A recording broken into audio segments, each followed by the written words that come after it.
My name's Token D Rock here with another stream. Hopefully, all of you are having a wonderful day.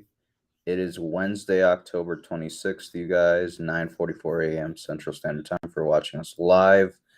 Market cap for crypto sitting just over $1 trillion. Woohoo. Bitcoin dominance sitting at 39.8%. ETH dominance actually has risen a bit, sitting right now at 19.2%. Can see that Bitcoin is sitting at $20,930. My goodness, you guys, it has been on quite the tear the past 24, 30-ish hours. ETH sitting at 1585, Binance coin at 290, Cardano at 40 cents, almost 41 cents, Solana at 31.81, Matic at 96 cents. Overall, seeing a decent rally out of crypto again here in the past 24 hours. We need to carry on with caution. The reality is these coins right here, out of the ones that I'm paying attention to, these survived the last bear market. You could argue Chainlink was developed during the bear market, so it belongs in the second category that we're going to talk about. But these are some alts that, could more or less see their all-time high again because they did endure the 2018, 2019, and even part of 2020 bear market. Meanwhile, many other projects have not stayed relevant. They once upon a time were in the top 25 cryptos by market cap, and now they're 50. They're like number 50 or number 100, or some have even slid off more into oblivion and non-existence, non-relevancy. But nonetheless, these are some cryptos that I personally would be looking at. Chainlink does pretty good in the bear market. It's also an Oracle play. Dogecoin is a meme coin. Elon talks about Dogecoin. It pumps. Cardano has pretty strong community. It survived the last bear market, just like Dogecoin, Binance Coin, and Ethereum.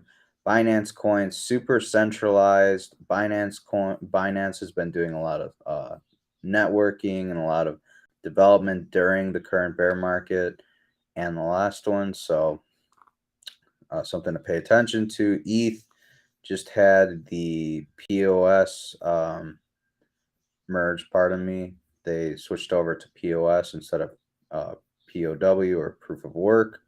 So there's something else to pay attention to. Personally, I'm not a fan of that transition. Again, I think it's kind of political. I think they're kind of playing into the ESG nonsense, but these are more or less the cryptos that survived 2017, 2018, 2019, 2020, and up through today. Will they still be here, a year or two from now? Time will tell, but I think most of these, if not all of these, will be relevant going into next bull run. Pardon me. These are bear market developers. These projects came out during last bear market or going into this bull market. Matic is one of them. Algorand, Cosmos, Polkadot. These are projects that I also am going to be paying attention to. But personally, I'm leaning more towards Matic and Algorand, and then maybe Cosmos, and then Dot. That's how I'm looking to layer into these. Mainly like Matic and Algo. I think they're both great. This is more like layer 2, but Algo's a decent layer 1. They're partnered with FIFA. Again, not financial advice, but just throwing it out there. Taking a look at the stock market. It is up 0.76% for the day. Looking at Bitcoin here in the past few hours, Bitcoin has gone on quite the tear from just down here at 19,250 all the way up to here, almost $21,000. Looks like we did break through that, just barely, but Yeah, look at that. That's pretty crazy. Finally, $21,000 Bitcoin. It's been a while since we've seen that. To be exact, it's been about almost like it's been like 43, 44 days since we last been up this price point. Um, Again, will the bulls continue to break through previous resistance, or are they going to struggle in this current resistance band that we're looking at? Dollar is actually bleeding for the day right now, sitting at 110. Will 110 hold? Will it bounce? Again, time will tell, but we will want to be paying attention to this to kind of see where stocks and crypto go. Cardano has had a bit of bounce lately, so it has retraced from its line of support right around 33.6 cents, and that would have been a 33 cent. Cardano is roughly an 89.2% retracement. As you can see, Cardano can still fall quite a bit. Is it going to fall this low? Again, time will tell, but I think somewhere around here is definitely in the cards. Maybe not down here, but like around here, like 25 to 30 cent Cardano, I think is for sure going to happen. No questions asked. Dogecoin is another bear market survivor along with Cardano. As you can see, it's down. It's down already over six. It's already down over 90% from its all-time high. So if Bitcoin takes a beating, Dogecoin can retrace down to here or potentially a bit lower. Maybe we see 96, 97% retracement from all-time high for Dogecoin, but nonetheless, I'm going to be looking at these two tokens as Bitcoin bleeds further. Cardano has a really strong community, and personally, I think Dogecoin has a pretty solid community too. Not to mention, Elon is a big fan of Dogecoin. With Elon buying, with Elon buying Twitter and such, maybe he's gonna integrate Dogecoin as form of payments and stuff like that. I don't know. I think that'd be pretty cool.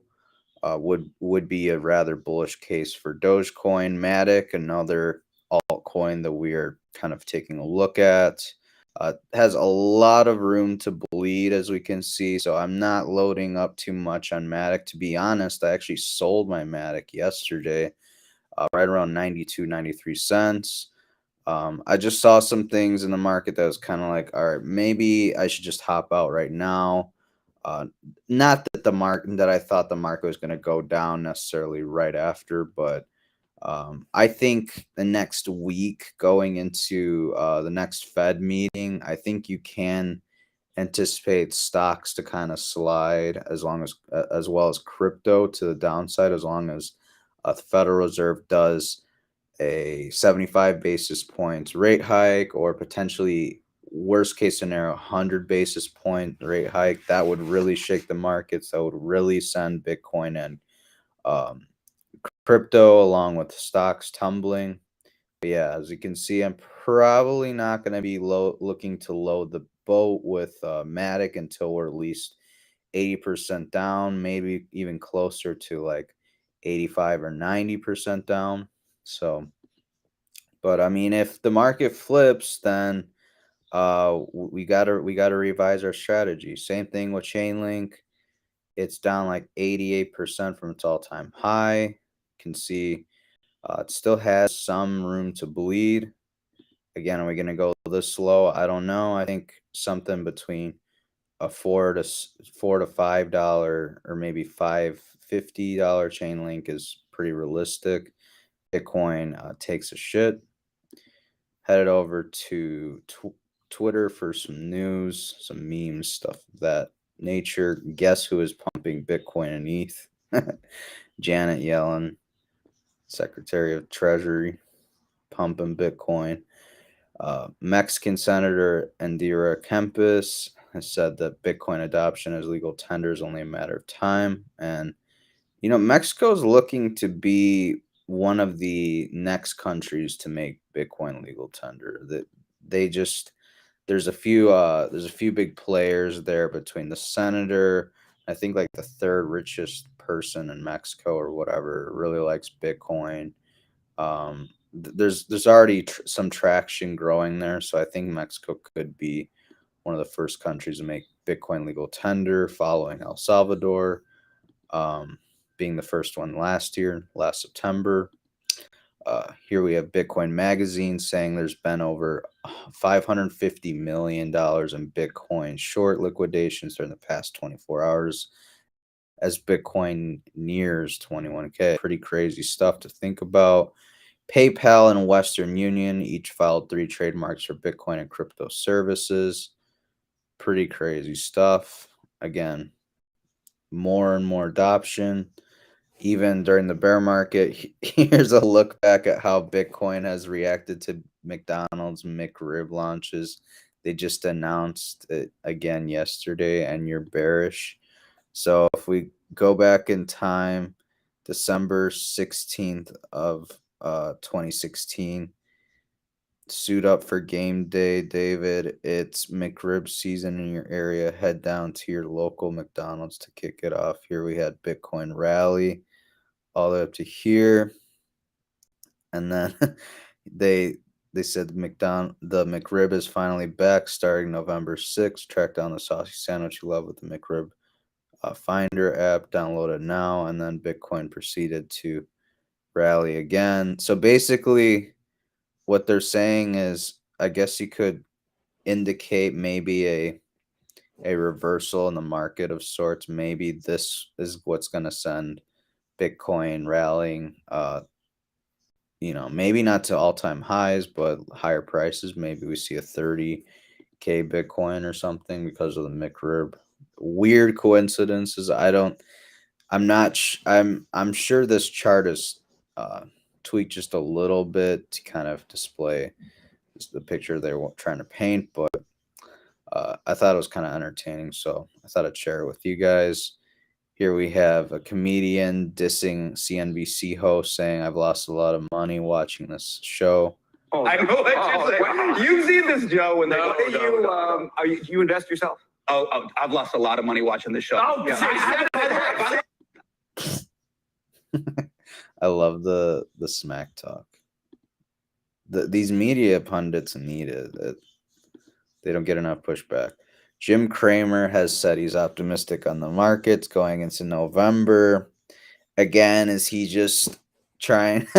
People are like, fuck, yikes. Because, you're supposed to do everything the opposite of what Jim Cramer does, because when he was like calling for new all-time highs or whatever, crypto and stocks were crashing and such. So is he just looking for exit liquidity out of little positions that he has off bounces and stuff in the stock market and crypto?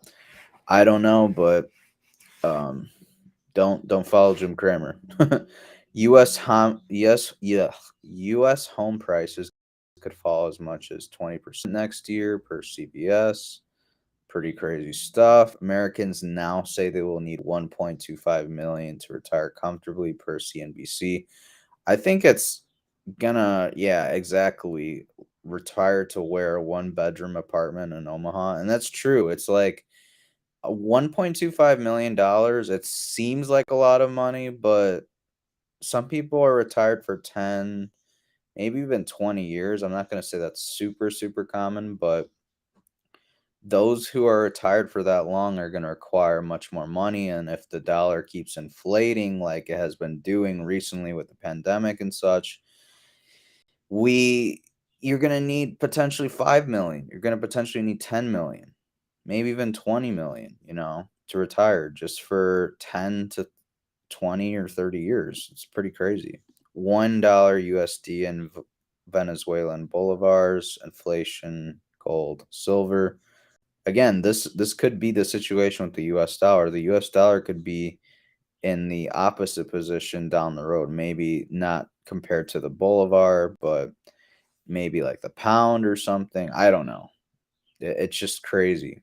The ridiculous amount of money printing. This is insane. A Switzerland proposal means people could face up to 3 years in jail if they heat their homes above 19 degrees Celsius during a gas shortage. Welcome to the Great Reset.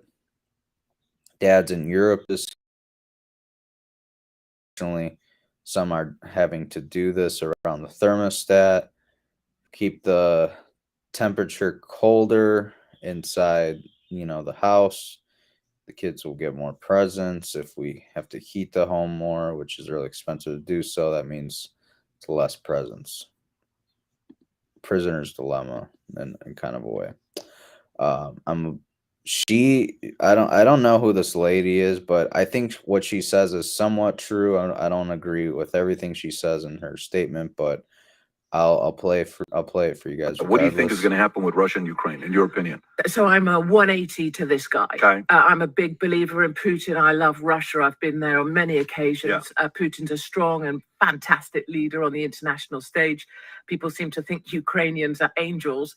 They are off their minds. They are mostly Nazis, and the Russians are doing a good job. Like, I don't know if they're. I doubt they're mostly Nazis. I'm sure there's some Nazis integrated within the military, but say most of them are Nazis is it's a bit harsh. That's how could you make such a claim? I don't know, but and that's the thing, guys. Like, I don't like Putin. I don't like Biden. I don't like the new head of the UK, the new prime minister. I don't like Boris Johnson. I don't like Trudeau. I don't like really anyone. I'm not really here to pick sides.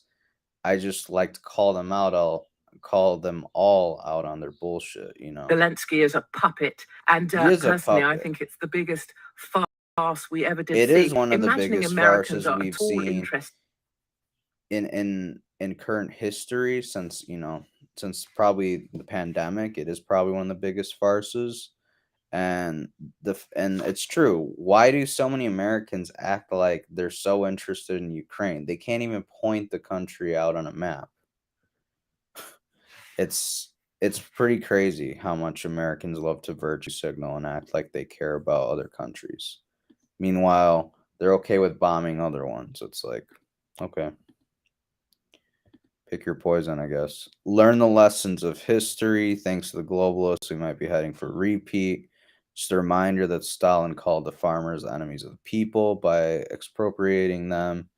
The state took control of food production. Then 7 million Russians were starved to death. Now, 100 years later, the World Economic Forum is opening the war on farmers. Notice these striking similarities. That's pretty scary. Just I don't know if you guys have been paying attention to Kanye West, but he's been kind of obsessed with pushing the idea that Jewish people own everything, between the media and such. But this guy made a great point. If you replace the word whiteness with Jewishness, pretty much every major news publication sounds like Kanye West. How Jewishness poses the greatest threat to U.S. democracy instead of how whiteness poses the greatest threat to U.S. democracy. America's problem is Jewish, or in the actual context of the publication, whiteness people.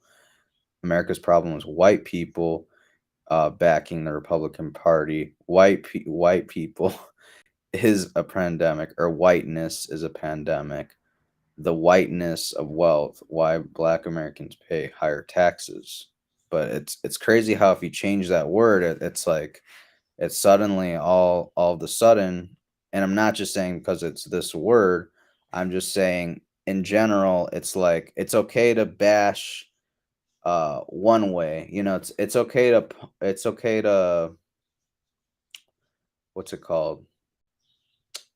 I don't know. It's like picking and choosing who it's okay to make fun of, and I think that's kind of like unacceptable. I think if we're gonna pick on someone, we should be able to pick on everyone. No one should be more or less safe from criticism or stuff like that. But I just thought this was kind of interesting. People who received 2 or 3 doses of mRNA COVID-19 vaccine were more likely to contract COVID-19 with symptoms. According to a new study, researchers found that the vaccinated had higher odds of experiencing symptomatic COVID-19 than the unvaccinated. This is coming from Australia. Things are happening. COVID vaccine injury payouts explode to 77 million. Budget reveals. Payouts for COVID vaccine injuries are set to explode by more than 80 times. That's crazy. And it's because you know what, these adverse reactions, these side effects that people are having, they're not as uncommon as the media is reporting. I'm not gonna say they're super commonplace, but say that it's like, oh, it's 1 in a million that you get this, or like 1 in 150,000. It's like that's not always the case. The effectiveness of the Pfizer and AstraZeneca COVID-19 vaccine turns negative against severe COVID-19 months after administration. A new study shows negative effectiveness means the vaccinated person is more likely to experience a condition. Wow, surprise, surprise. Again, you were labeled a conspiracy theorist not too long ago for saying something like this. Tide is turning. A judge in New York has ordered the reinstatement of all the people who are fired for being unvaccinated with salary back payments from the date of employment termination. This is pretty big. So basically, a bunch of nurses and a bunch of people in New York City were fired because they refused to take the vaccine. And now the Supreme Court in New York, the judge basically said that they were wrongfully fired. They need to be reinstated at their jobs and be paid all the pay they had missed because since they had been terminated from their employment. So that's pretty big win. Now this only applies for, I believe, the public sector. It doesn't apply to the private sector. So I'm not exactly sure how that will work or how we will get that taken care of, but more or less, this is a win for a lot of people. Again, the curtains more or less being pulled back on how corrupt and how far some people went with their authoritarian policies regarding what medical procedures certain employees need to take and stuff like that. What medical procedures kids need to take. It's disgusting, you guys. These people all having a side effect would have been worse without the vax. Weird how that works, right? Just a reminder that they changed GMO labeling to biofortified, just so you know when reading food labels. I'll leave you guys with this clip. I hope you guys enjoyed the stream. Please like and subscribe. Hit the notification bell to be notified when we go live next. Please share with your family and friends. Helps us out with the algorithm. And I will see you guys all tomorrow. Will Bitcoin continue to rally? We will find out. Will it pitter out and then, dump? Time will tell. But I'll leave you guys with this clip. Until tomorrow, take care and invest wisely. At a time when real journalists are as scarce as hen's teeth, it's only right that we are remembering Daphne Caruana Galicia. She had the courage to speak the truth. I heard an earlier speaker say that there's no rule of law or democracy without media freedom. But what I'd like to know is, how do you tie that in with the treatment of Julian Assange? He's in prison in London. He's been in incarceration for over 10 years between the Ecuadorian embassy now and prison for speaking the truth. He told the truth about US NATO war crimes in Afghanistan and Iraq. And I don't hear many people in here call for his release. I want to know why. Why don't ye call for the release of Julian Assange if you care about media freedom? Because as long as he's not free, ye have no credibility talking about media freedom.